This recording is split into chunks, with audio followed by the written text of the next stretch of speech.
The Earth's surface is made up of huge plates. Not that kind of plate, tectonic plates. Tectonic plates are always moving. That's right, they're always moving. So if they're always moving, how can we never feel them? Well, tectonic plates move so slowly that they only move about 10 centimeters in a whole year. So no matter how still you are, and no matter how hard you look, you'll never be able to see it happen.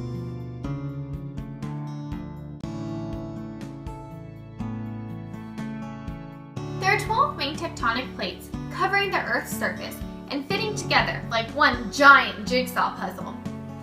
About 200 million years ago, all of these continents on the Earth were formed into one big giant supercontinent. This was known as Pangaea. Over the years, the continents have drifted apart to form the world as we know it today. This process is known as continental drift.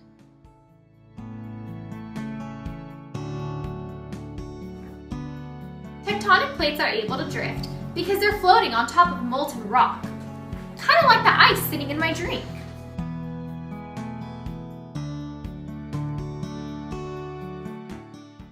The lithosphere is the outermost shell of the planet that is broken up into tectonic plates. Its movement is caused by a combination of the gravity slowly separating the seafloor apart and the forces generated from the rotation of the globe by the sun and the moon. The motion between these plates determines what type of plate boundary occurs. Earthquakes, volcanic eruptions, ocean trenches, and mountains are all a result of these plates rubbing against each other. A transform boundary occurs when two plates slide or grind past one another, moving from left to right. When this happens, plates are neither created nor destroyed because they aren't tearing or crushing one another. Because of the sliding motion at transform boundaries, it's a really common place for earthquakes to take place. A famous example of a transform boundary is the San Andreas Fault in California. The slice of California to the west of the fault, shown in the light yellow color, is slowly crawling up to the coast of California. Since the movement along the fault line is sideways, the Los Angeles area is slowly creeping up towards San Francisco every single year. In fact, scientists think that in 10 million years, the two cities will actually be right side by side. Imagine that! Divergent plate boundaries, or spreading centers as it is sometimes referred to, occur when two plates slide away from each other. This is most common in places where the seafloor is spreading and forming new ocean basins. As the continent slowly split and spreads, the ocean begins to fill up the trenches that were formed by the plate movement, and it creates a new ocean. In fact, the Atlantic Ocean was formed this very way.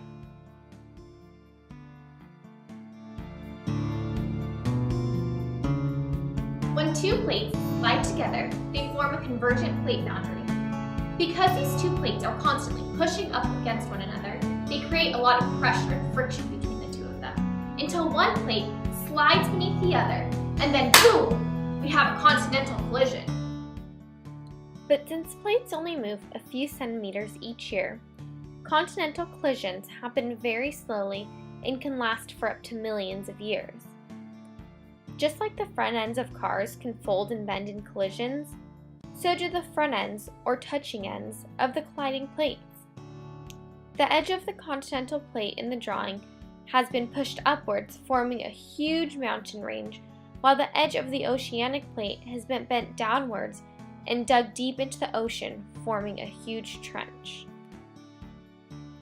This causes earthquakes to follow the downward moving plate, while the other plate begins to melt into molten rock. When these plates melt, magma rises up and forms volcanoes. After a while, there is so much bottled up pressure at this spot that the molten rock shoots up through the tectonic plate, causing earthquakes on its way up and forming huge volcanic eruptions once it reaches the surface. We're all affected by the world we live in, so it's important to know how it works. So even when you're sitting down and you think the world is at its stillest, just remember that it's constantly changing and growing into new different things.